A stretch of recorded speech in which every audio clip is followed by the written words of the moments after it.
Verse. Parce que c'est ce que je sais faire. J'écris tous les matins. On ne m'a pas donné de conseils en particulier pour écrire. Par contre, mon père m'a dit que j'en étais capable. Mais t'écris parce que t'as un truc à dire. Tout le monde écrit, mais tout le monde n'est pas écrivain.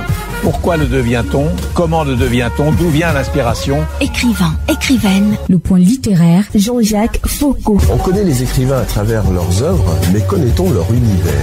Le point littéraire. Le point littéraire, tous les mercredis de 20h à 21h sur Royal FM. C'est une émission de littérature. Toute la littérature, ici, tous les genres, sous-genres et types d'écriture se rencontrent. Vous aurez droit à plus de découvertes de livres et d'auteurs. Ici, tous les genres littéraires et textes scientifiques se côtoient. Le point littéraire, tous les mercredis de 20h à 21h. Prenez le rendez-vous avec Jean-Jacques Foucault. Merci à Annie-Lisette Ambassa pour le classique littéraire du soir. Armel Touko, de retour avec vous. Il est utile de rappeler que vous avez, en dehors des prix qui ont déjà été cités, obtenu 2 autres prix. Oui, 2 autres prix sur le plan international. Notamment, nous sommes lauréats du Challenge Digital AFD. C'est un challenge organisé par l'Agence française de développement qui récompense 10 startups africaines dans le domaine des industries culturelles, sur près de 1000 candidatures, dont nous avons été sélectionnés parmi les 10. Et aussi, nous avons été premier prix national et premier prix international Orange de l'entrepreneur social en Afrique et au Moyen-Orient, OESAM, qui récompense aussi les startups de l'Afrique et du Moyen-Orient. Voilà, près de 1400 startups qui candidataient. Et donc, c'est une fierté pour nous. Ça veut dire que le travail que nous faisons est reconnu. On reconnaît l'impact de ce que nous faisons depuis quelques années déjà. Il faut dire que ce sont des motivations de plus pour continuer l'aventure. Oui. Ce sont des motivations. Mais c'est surtout le sentiment que nous sommes sur la bonne voie et que ce que nous faisons a un écho, a un impact certain. En tout cas, félicitations parce que avec plus de 1400 candidatures, 1000 candidatures, on réussit à avoir un prix. Ce n'est pas rien en termes d'innovation. Donc, nécessairement, on est sur la bonne voie.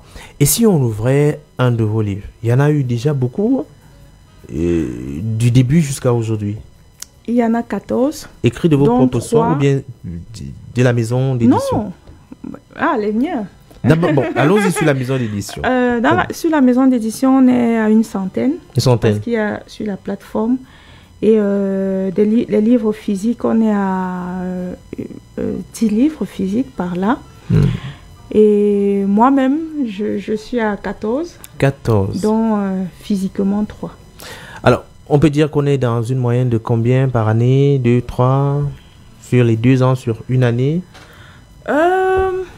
Non. Notre objectif, c'est de pouvoir faire au moins 72 livres par an. 72 livres par an. Voilà, mais ce n'est pas si important que ça parce que nous sommes en train d'ouvrir la plateforme à d'autres éditeurs jeunesse.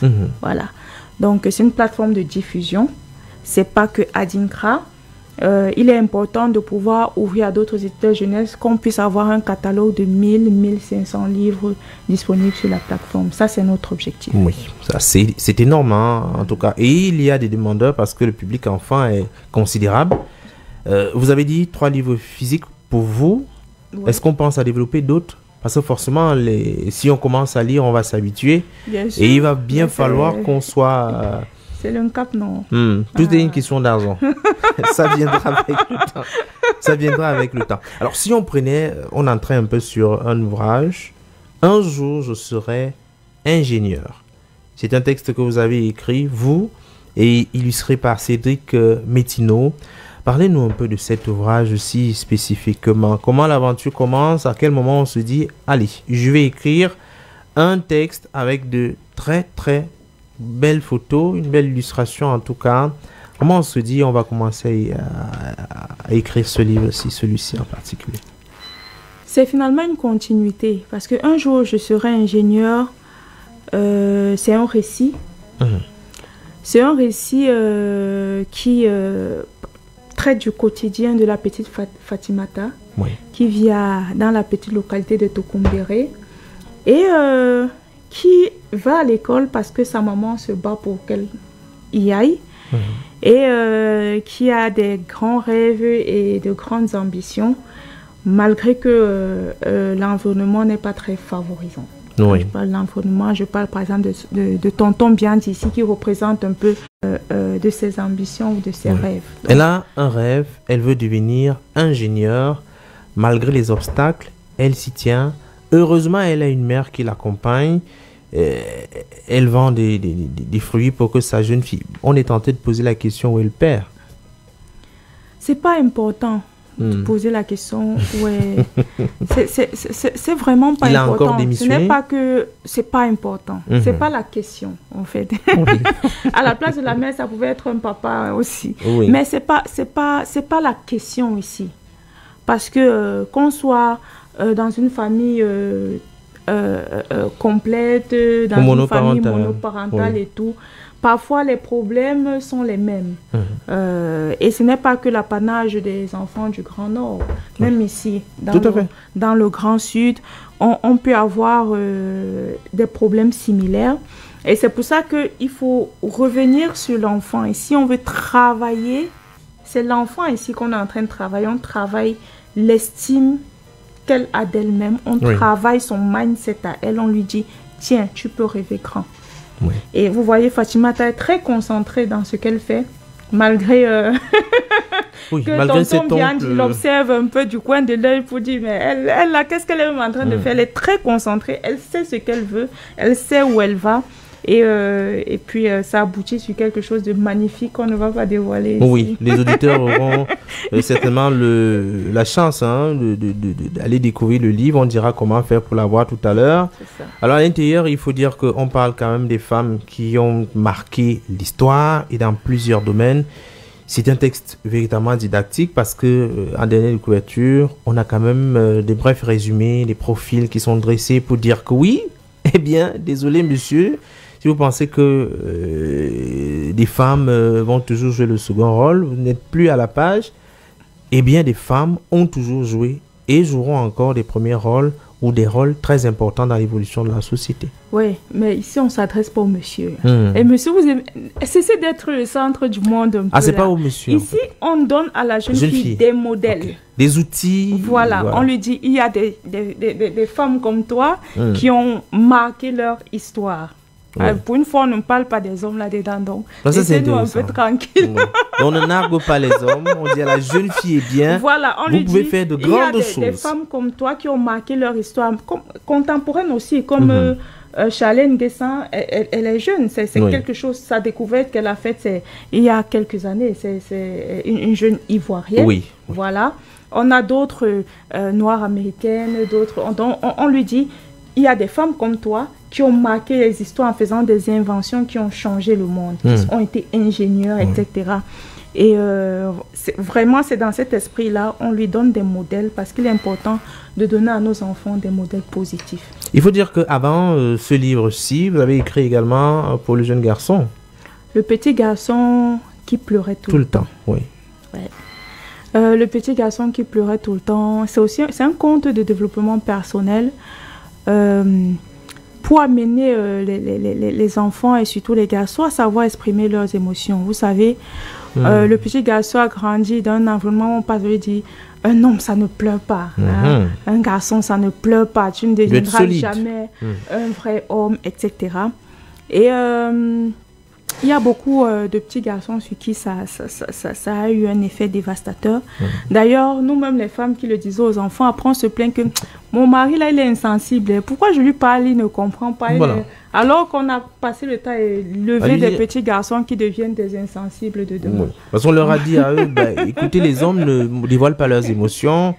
Ils ne disent pas mot. Et petit garçon, c'est une métaphore avec petit. Il y a deux personnages, petit garçon et petit soleil.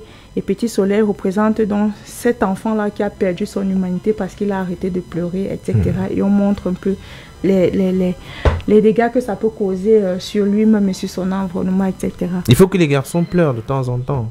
Il n'y a rien de plus humain, que de le faire. D'ailleurs, on dit pleurer, c'est humain et ça fait du bien. Ça fait du bien. Ouais. D'accord. J'espère que le riche l'a compris. Un jour, je serai ingénieur. On a dit tout un plaidoyer. Là-dedans, la jeune fille. Pourquoi, que ce soit dans le premier cas que le deuxième, c'est toujours une histoire de motivation. Est-ce que vous pensez qu'aujourd'hui, pour pouvoir avancer, on a besoin d'abord de se sentir entier, de se donner les moyens pour continuer son combat, de poursuivre sa vision? Est-ce que beaucoup de personnes ne poursuivent pas leurs rêves à la fin? Très peu.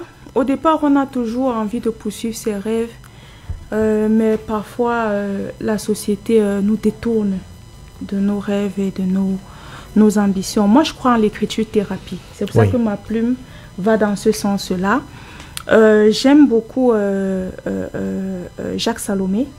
Jacques Salomé a écrit 2 recueils que je garde jalousement. Et il y a Conte à guérir, Conte à grandir.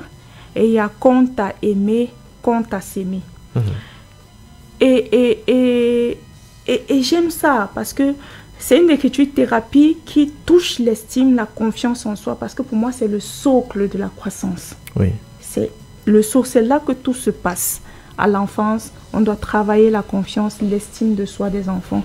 Et c'est ça qui fonde en fait ma plume pour les petits-enfants. Parce qu'il faut avouer que dans le monde des enfants, c'est parfois très violent, avec certains enfants qui s'en prennent à d'autres, qui amènent peut-être les plus jeunes à être complexés vis-à-vis d'eux, les moqueries et tout ce qui va avec.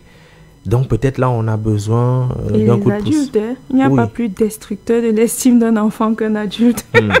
Parfois, avec des petits mots blessants.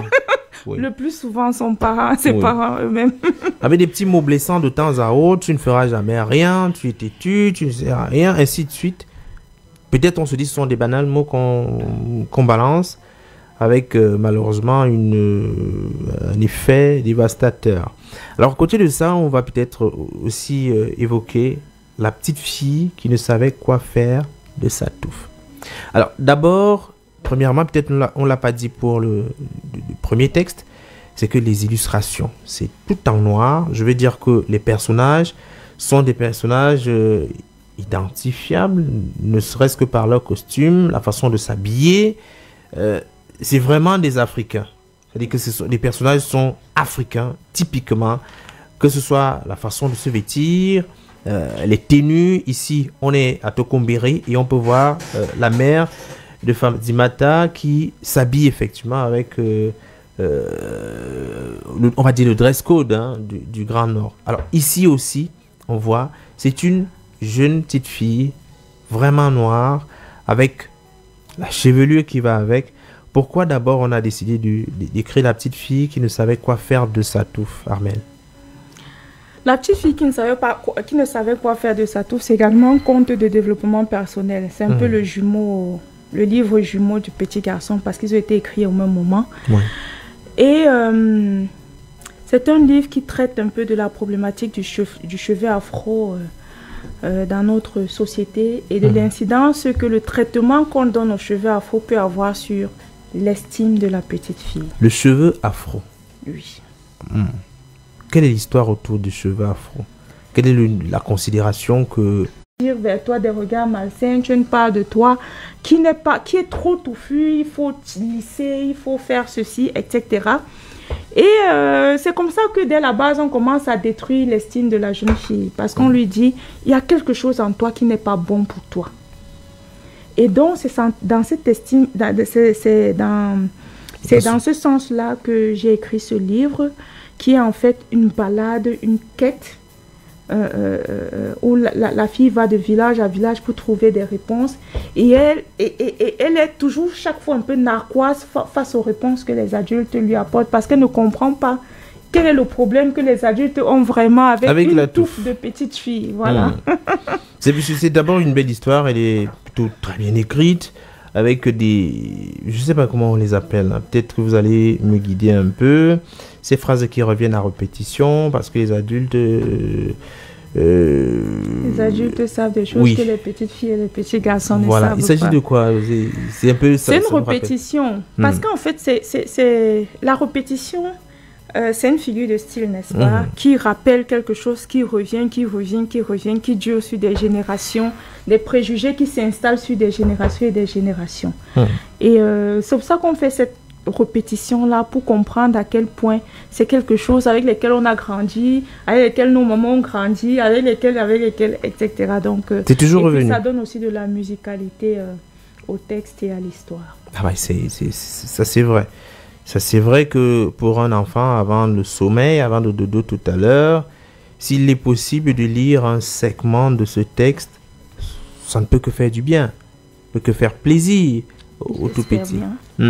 Alors, à côté il y a la touffe. Alors, finalement, ce qu'on fait des cheveux de la jeune fille aujourd'hui, vous l'avez dit, il y en a qui peuvent faire couvrir, ça peut être avec des foulards, ou simplement avec des greffes brésiliennes, greffes, je ne sais pas trop, qui sortent de quelque part. À côté de ça, il y a aussi le fait qu'on mette le pot sur les cheveux pour forcément que ça ressemble à la chevelure d'une occidentale. Est-ce que là, il n'y a pas aussi, comment dire ça, il n'y a pas un discours qu'on essaie de passer à l'encontre de cette jeune fille qui semble avoir honte un peu de la nature de ses cheveux? Pas celle-ci, peut-être pour la femme, celle qui nous écoute. C'est l'estime de soi, vous savez. Comme je dis parfois, il est trop tard. Avoir grandi dans une société où tout est fait pour qu'on ait honte de ses cheveux. Ce n'est pas quand quelqu'un aura 40 ans. Oui, il y a du travail qui se fait. Mais il faut s'aimer à chacun l'estime de soi. Si on a une bonne estime de soi, il y a des choses qu'on ne peut plus faire envers soi. Ou bien qu'on ne peut pas laisser faire envers soi. Donc, ici, c'est vraiment une quête, un travail sur l'estime de soi. Travail sur l'estime de soi, un questionnement aux adultes. La petite fille, dans ce livre, finalement, questionne les adultes. Mais qu'est-ce que vous avez contre les cheveux des petites filles? Elle questionne. Donc, c'est un livre que les adultes doivent lire. Oui. Alors, finalement, le livre n'est pas seulement pour les petits-enfants. Parce que lorsqu'on regarde les messages qui sont portés à l'intérieur, on se dit tout de suite, eh bien oui, les enfants peuvent lire, mais aussi les adultes. C'est comme tout livre de littérature jeunesse a des niveaux de lecture en fonction de l'âge. Si vous prenez Le Petit Prince, quand vous avez lu Le Petit Prince, qui est un classique, quand vous étiez petit, et quand vous avez lu ça quand vous étiez adolescent, et quand vous avez lu que vous étiez adulte, vous vous rendez compte que les niveaux de lecture changent. Tout à fait. En fonction de l'âge. Et c'est ça qui fait qu'un livre jeunesse atteint son objectif. Et je pense ici c'est le cas aussi. C'est-à-dire les niveaux de lecture changent en fonction de l'âge de celui qui lit. Il faut dire que peut-être on aurait dû être avec Amandine Atangana. Elle est illustratrice. Et ça aurait été intéressant. Malheureusement, on a eu, un contretemps qui ne nous a pas permis de l'avoir en direct. Alors finalement, comment est-ce qu'on fait pour avoir les livres de jeunesse? On aimerait en avoir. Où est-ce qu'on va? Il faut aller nécessairement sur la toile, sur Internet, sur la plateforme? Tous les livres physiques Adinkra Jeunesse sont disponibles à la librairie des Peuples Noirs, à Monté SNI, ici à Yaoundé.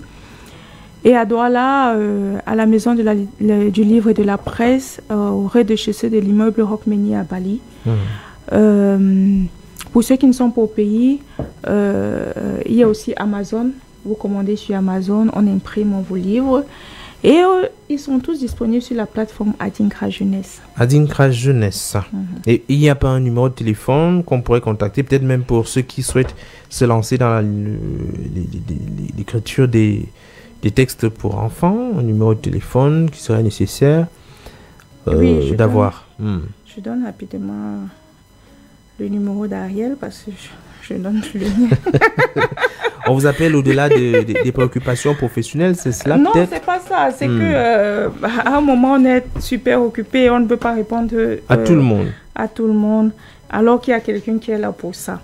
Donc, le 690 29 99 76. Je reprends. 690 29 99 76. Oui. Peut-être une dernière fois, pour ceux qui prenaient encore les stylos. 690 29 99 76. En tout cas, on ne peut pas vous féliciter, mais plutôt saluer votre travail. Il est plutôt immense. On a pris le temps de l'observer, de faire quelques petites recherches. Vous n'êtes pas anonyme du tout. Mais alors, à travers vos prix, une actrice de premier plan dans cet univers-là. Alors, quelles seront vos perspectives à venir? Toujours plus de livres. Toujours plus de livres. Et que les gens n'hésitent pas à aller explorer la plateforme en ligne. C'est www.adinkra, adinkra-jeunesse.com. Merci Armel Touko d'être passé à la radio, d'avoir échangé avec nous autour d'abord de vos livres, du projet Adinkra et globalement du livre pour enfants. C'était un plaisir pour moi. Mesdames et messieurs, il ne me reste plus qu'à vous conseiller d'aller chercher forcément les livres en lecture. Cela vous fera du bien. Partagez un cadeau précieux avec vos tout petits.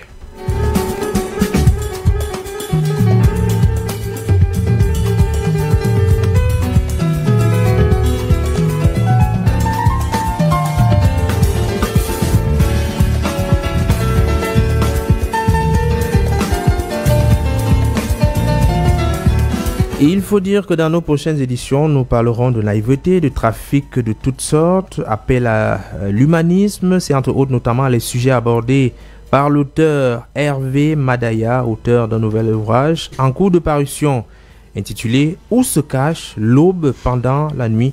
L'ouvrage paraîtra en mars aux éditions Proximité.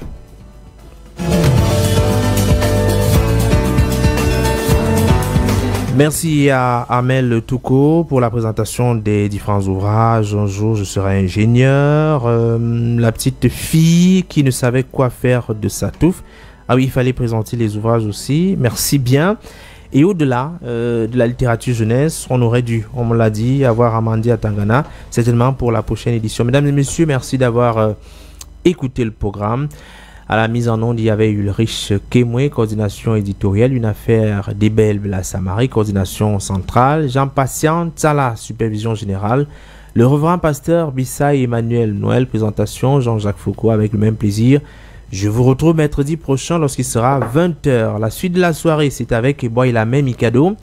Eboy Lamé, bonsoir. Jean-Jacques Foucault, merci. Bonsoir. Bonsoir également à madame, n'est-ce pas, l'invité de ce soir. Armel Touko. Voilà, Armel Touko, n'est-ce pas, qui nous présente là, son livre. Oui, beaucoup de livres. Hein, voilà, oui, plusieurs ouvrages. Beaucoup. Voilà, c'est-à-dire que la littérature est très prolifique dans son esprit. Et c'est pour les tout petits. Voilà, on lui adresse toutes nos félicitations. Allez, dans quelques instants, Bonbon et Piment prend le relais pour conduire les auditeurs jusqu'à 0h, comme à l'accoutumée. Alors pour ce soir, il y a un sujet principal à l'ordre du jour. Évidemment, on peut évoquer bien d'autres, mais le sujet principal de ce soir, c'est transport urbain, périurbain et interurbain. Bientôt de nouveaux tarifs en vigueur. En attendant, évidemment, l'approbation du gouvernement par communiqué officiel. Pour l'instant, rien n'a encore changé. C'est toujours 300 francs CFA. Oui, 300 francs CFA. Et 350 le soir. Voilà, 300 francs CFA ramassage du jour et 350 francs pour le soir. Pour l'instant, le gouvernement, n'est-ce pas,